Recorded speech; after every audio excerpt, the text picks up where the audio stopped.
కొన్ని కీలక దేవాలయాలకు పాలక మండళ్ల నియామకంలో జరుగుతున్న జాప్యం కూటమి పార్టీల కేడర్లో అసహనం అసంతృప్తి పెరగడానికి కారణమవుతోంది.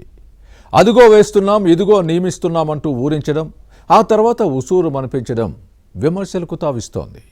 ప్రకటనలకే పరిమితమవుతూ అరచేతిలో వైకుంఠం చూపిస్తున్నారన్న విమర్శలు వస్తున్నాయి. ముఖ్యమంత్రి చంద్రబాబు నాయుడు సొంత ఇలాకా చిత్తూరు జిల్లాలో 2 ప్రధాన ఆలయాల కమిటీల ఏర్పాటులో జరుగుతున్న జాప్యంపై కూటమి కేడర్ రుసరుసలాడుతోంది.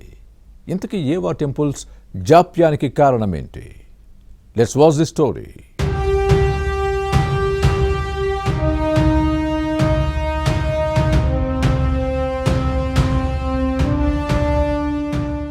ఏపీలో దేవాలయ కమిటీల నియామకంలో జాప్యం జరుగుతోంది.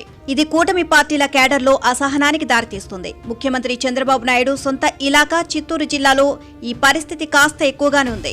కాణిపాకం వరసిద్ధి వినాయక ఆలయానికి చౌడేపల్లి మండలం బోయకొండ గంగమ్మ గుడికి పాలక మండలి ఏర్పాటు చేయకపోవడం విమర్శలకు తావిస్తోంది. కూటమి పాలనకు ఏడాది పూర్తయినా ఈ 2 టెంపుల్స్ కు కమిటీలు వేయకపోవడంపై అసంతృప్తి వ్యక్తమవుతోంది. రాష్ట్రంలోని ప్రధాన ఆలయాలకు ఈ ఏడాది మార్చిలోగా పాలక మండళ్లను నియమిస్తామని కూటమి ప్రభుత్వం ప్రకటించడంతో ఆశావహులు ఎవరి ప్రయత్నాలు వారు చేసుకుంటున్నారు. కానీ ఏమైందో ఏమో, ఆ తర్వాత జూన్లోగా పూర్తి చేస్తామని ప్రకటించింది. కానీ ఇప్పుడు ఆ ఊసే ఎత్తడం లేదు. గత ఎన్నికల్లో వైసీపీకి వ్యతిరేకంగా పోరాడిన ద్వితీయ శ్రేణి నేతలు తమకు ఏదో ఒక పదవి వస్తే సంతోషించి సర్దుకుపోదామనుకున్నారు.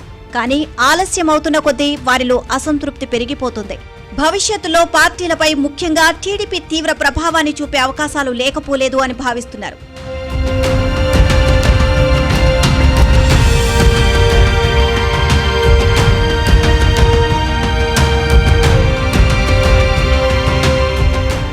మిగిలిన విషయాలు ఎలా ఉన్నా దేవాలయ కమిటీల నియామకం అంశంలో కూటమి పాలనను గత వైసీపీ సర్కార్తో పోల్చుకుంటున్నారు.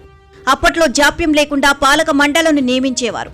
ఎక్కువ మందిని సంతృప్తిపరిచే అవకాశం ఉన్న ఆలయ కమిటీల నియామకంపై కూటమి ప్రభుత్వం ఎందుకు దృష్టి పెట్టడం లేదు అన్న ప్రశ్న వస్తోంది. రాష్ట్ర విభజన తర్వాత 2014లో అధికారంలోకి వచ్చిన ఎన్డీఏ ప్రభుత్వం నామినేటెడ్ పోస్టుల భర్తీ, ముఖ్యంగా టెంపుల్ ట్రస్ట్ బోర్డు ఏర్పాటులో జాప్యం చేసింది. 2019 ఎన్నికల ముందు భర్తీ చేయడంతో ఆ ప్రభావం ఎలక్షన్స్ పై పడిందంటారు.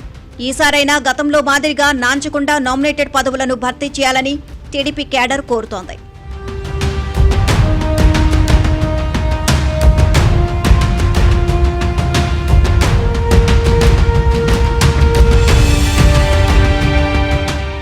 కాణిపాకం వరసిద్ధి వినాయక ఆలయానికి భక్తులతో ఆదాయం కూడా పెరుగుతోంది. వచ్చే నెల 27 నుంచి సెప్టెంబర్ 16 వరకు ఇక్కడ వార్షిక బ్రహ్మోత్సవాలు జరగనున్నాయి. ఆలోగా కమిటీని ఏర్పాటు చేస్తే బాగుంటుందని భావిస్తున్నారు. కూటమి ప్రభుత్వం అధికారంలోకి వచ్చిన తర్వాత వైసీపీ హయాంలో ఏర్పాటైన పాలక మండలి రాజీనామా చేసింది. కానీ కూటమి సర్కార్ ఇప్పటి వరకు ట్రస్ట్ బోర్డును ఏర్పాటు చేయకపోవడం విమర్శలకు తావిస్తోంది. కాణిపాకం ఆలయ కమిటీ విషయంలో భిన్నమైన సంప్రదాయాలు ఉన్నాయి. ఉభయదారుల కుటుంబాల నుంచే చైర్మన్ను నియమించడం ఇక్కడ ప్రత్యేకత. దేవాలయానికి ఆస్తులు దానం చేసిన కుటుంబాలను ఉభయదారులుగా పిలుస్తారు. 1-2 సందర్భాల్లో ఈ సంప్రదాయాన్ని ఉల్లంఘించి బయటి వ్యక్తులను చైర్మన్లుగా నియమించడంపై తీవ్ర వ్యతిరేకత వచ్చింది. దీంతో ఆ తర్వాత అలాంటి సంప్రదాయానికి ప్రభుత్వం స్వస్తి పలికింది. ఈ క్రమంలోనే ఇప్పుడు కూటమి పాలనలో ఉభయదారుల కుటుంబాల నుంచి చైర్మన్ పదవి కోసం పోటీ పెరుగుతోంది. చైర్మన్తో సహా మొత్తం 14 మందితో ట్రస్ట్ బోర్డును నియమించాల్సి ఉంది. చైర్మన్ ఆశావాహుల రేసులో మణినాయుడు ముందు వరుసలో ఉన్నారని సమాచారం. 2014-19 మధ్య చైర్మన్గా నియమితులైన కొన్ని అనివార్య కారణాలతో తక్కువ కాలమే పదవిలో ఉన్నారు. దీంతో ఈసారైనా తనకు పూర్తి కాలం పనిచేసేలా అవకాశం ఇవ్వాలని కోరుతున్నారు మణినాయుడు.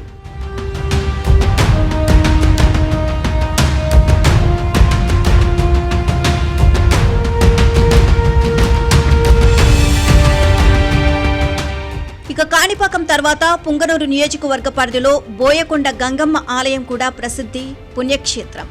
ఏపీ, తమిళనాడు, కర్ణాటక సరిహద్దుల్లో ఉన్న ఈ గుడికి 3 రాష్ట్రాల భక్తులు వస్తూ ఉంటారు. ఏడాదిగా ఇక్కడ పాలక మండలి లేదు.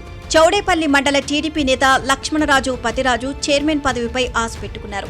బోయకొండ ఆలయ మాజీ చైర్మన్ వెంకట రమణారెడ్డి, పుంగనూరు నియోజకవర్గ టీడీపీ నేత చల్లా రామచంద్రారెడ్డి ఈ పోస్టు కోసం ప్రయత్నిస్తున్నారు. ఆలస్యం చేయకుండా భర్తీ చేయాలని కోరుతున్నారు. చిత్తూరు జిల్లాలోని కాణిపాకం వరసిద్ధ వినాయక ఆలయం, బోయకొండ గంగమ్మ గుడి పాలక మండళ్ల ఏర్పాటుపై ప్రభుత్వం నుంచి ఎలాంటి రియాక్షన్ ఉంటుందో చూడాలి.